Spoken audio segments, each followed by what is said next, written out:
Bonus dans les banques européennes, et ce, dès le 1er janvier. C'est dans quelques heures maintenant. Oui, bonsoir Raphaël, bonsoir à tous. Effectivement, très peu de temps avant que les bonus soient finis pour de bon, les bonus délirants dans les banques européennes. C'est une décision de Bruxelles qui vise en particulier la City. À Londres, 2188 banquiers ont touché plus d'1 million d'euros en 2012.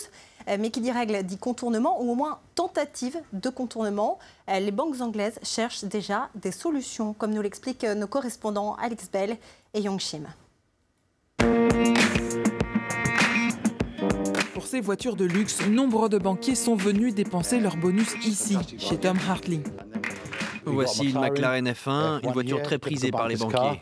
En 2014, il prévoit un chiffre d'affaires en progression, mais de recevoir moins de banquiers. Nous aurons moins de clients qui viendront dépenser leurs bonus à cause du plafonnement. Le plafonnement des bonus, c'est une directive qui a été votée à Bruxelles, mais ce sont les banquiers de la City, ici, qui sont visés. La règle est simple, à partir du 1er janvier, leur bonus ne pourra pas dépasser le montant de leur salaire fixe ou le double si leurs actionnaires leur permettent. Mais déjà, les banques réfléchissent aux moyens de contourner cette règle. Une idée souvent évoquée, celle des indemnités variables. Elle permettrait aux banques de garder de la flexibilité tout en gonflant le salaire fixe et donc le bonus.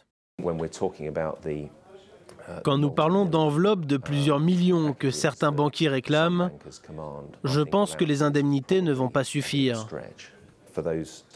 Pour ces performeurs exceptionnels qui sont au sommet de l'échelle des salaires, il y aura toujours des moyens de s'assurer que leur rémunération totale ne change pas de manière significative. C'est pourquoi dans cette conférence sur les bonus, certains appellent à des réformes encore plus approfondies. Il faut plus de compétition dans le secteur bancaire et il faut essayer de réduire certains profits très importants que les banques peuvent gagner. Le Royaume-Uni a récemment décidé d'attaquer cette directive en justice. Mais déjà, les banquiers espèrent freiner Bruxelles dans son élan.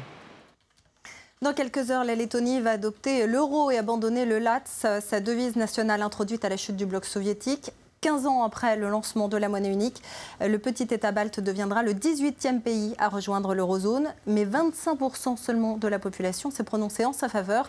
Elle craint notamment une hausse des prix. Les bourses européennes, à présent, celles qui ont ouvert ce mardi, ont terminé en légère hausse à l'image de toute l'année 2013. À Paris, le CAC 40 a clos à 14 h sur un gain en hausse de 0,47%. Et à Londres, le FTSE a fini à plus 0,26%. Francfort n'avait pas ouvert. L'Espagne finit sur une bonne nouvelle en sortant officiellement du plan d'aide pour ses banques, plan qui avait été octroyé en juin 2012 par la zone euro. En tout, 41 milliards 300 millions d'euros ont été versés sur les 100 milliards initialement prévus. Le mécanisme européen de stabilité a salué une réussite impressionnante, et ce d'autant que l'Espagne vient de sortir de 2 ans de récession. Sa croissance reste cependant faible et son chômage flirte avec les 26%.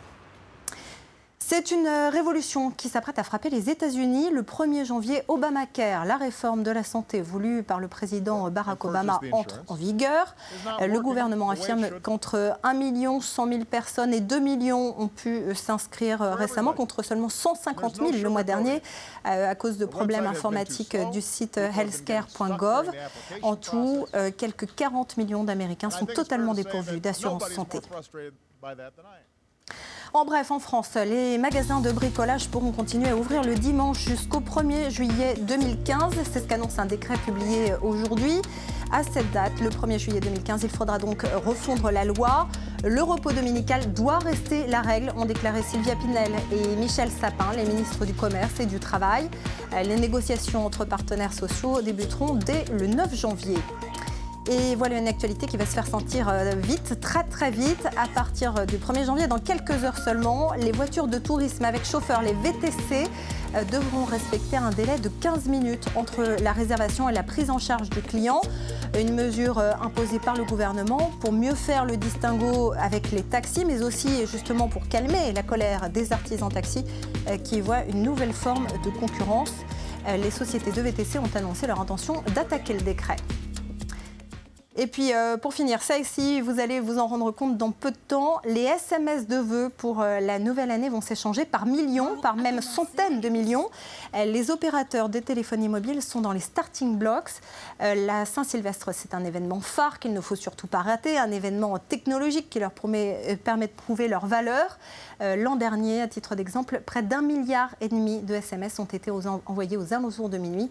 Alors pour éviter les embouteillages, des répétitions ont été organisées le mois dernier, des équipes entières ont été mobilisées. Ce sera à tester dans quelques minutes. Merci Laure, c'était le journal de l'économie. On passe actuellement à l'actualité sportive avec Benoît Perrochet. Benoît, une actualité sportive